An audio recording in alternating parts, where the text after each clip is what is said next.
So now we're going to look at how to create a unit vector. But to see why we would want to do this, let's look at an example. So let's imagine that we go 2 kilometers south, 3 kilometers east, 4 kilometers northeast, 2 kilometers north, and 7 kilometers west. Okay? Now we've already seen that we can say east, we can make the positive x hat direction. West can be the negative x hat direction. North can be the positive y hat direction.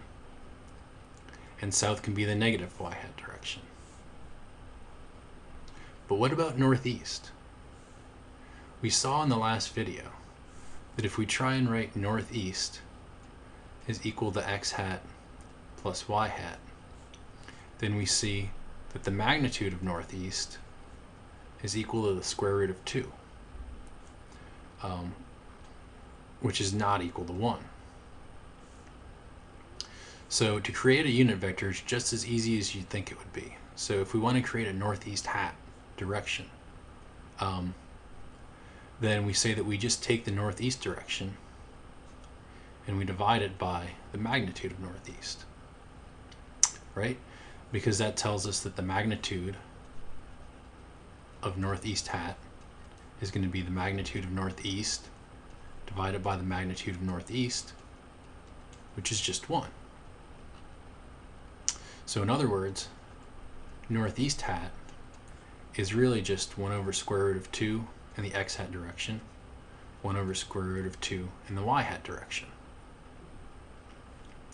So that means for our example above, if we say we want to go 4 kilometers northeast, that's really 4 times 1 over square root of 2, 1 over square root of 2, or in other words, 4 over square root of 2, 4 over square root of 2, right?